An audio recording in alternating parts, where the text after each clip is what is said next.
If we continue on this path we are on now, it will be good.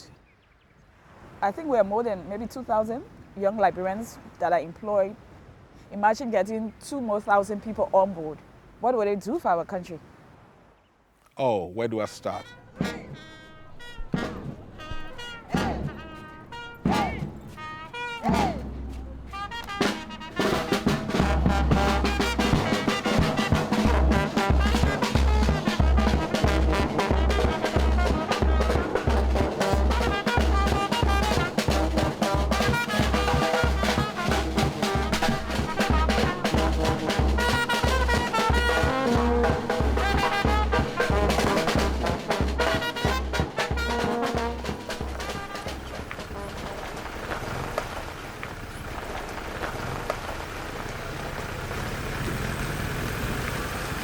What you see ArcelorMittal is doing, if you look around the country, you wouldn't find such an investment. When I came to Liberia, it wasn't easy to get a job. There were times where you were told to forget about the education and just find something else to do. After the war, 2003, it has been so difficult, just on a daily basis. We took a bold step to enter Liberia at that time when nobody wanted to come. Phase 2 represents a paradigm shift in the way you do mining in Africa, and now continue to build, very soon be a world-class mining operations in our country.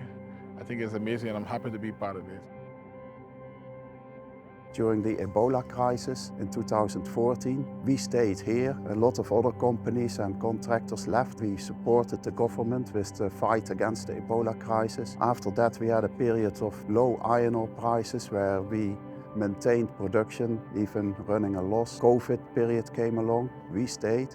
We are in here for the long time, the long term in Liberia and working with the government, closely with the government as partners.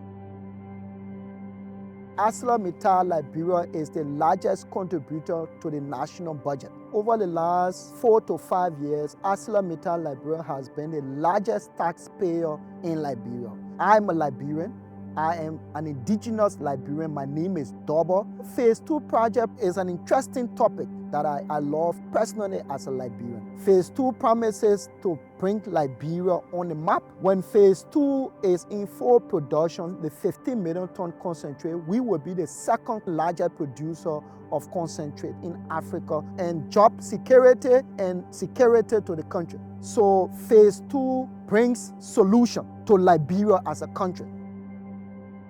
It's the railway line that is at the moment being refurbished and upgraded to be able to transfer to 30 million tons per annum capacity. We are looking at using 15 million tons, perhaps going to 30 million tons at a later stage. But it gives the railway line another 15 million tons to be shared with potentially other companies, other people that would like to transport material over the railway line in the benefit for the country. The process we will be using in Phase 2 will be completely different from what is being done now. We have systems in place that Liberians have not seen before.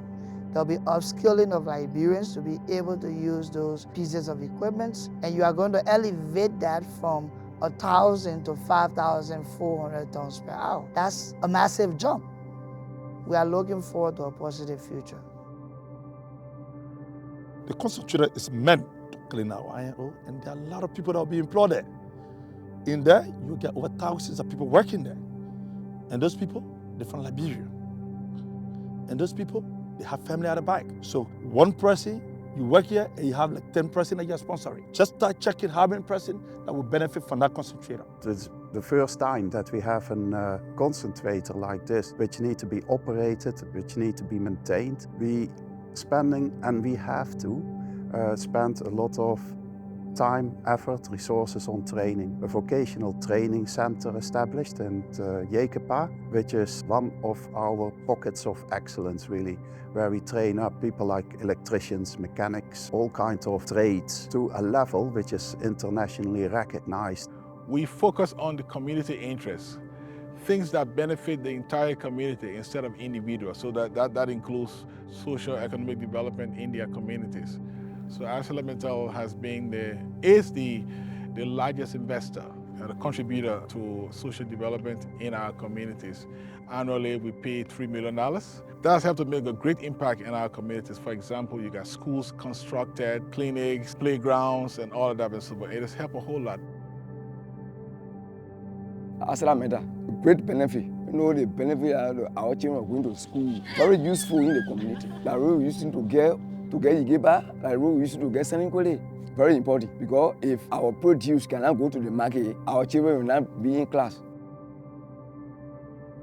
We've been given a lot of opportunities for the fact that I'm playing the role I'm playing, and then there are other Liberian guys who in similar position. You can see that there's a possibility for growth, and then you feel part of the project. You're contributing to the future of Liberia. My kids' school fees will be paid, my rent will be paid, my kids will have food, I can afford a car. And I believe as well that one of the things that if we are successful in getting phase 2 off the ground, it will show the external world what can be done in Liberia, and will have the potential to attract other investors, big investors, to come to Liberia and invest here.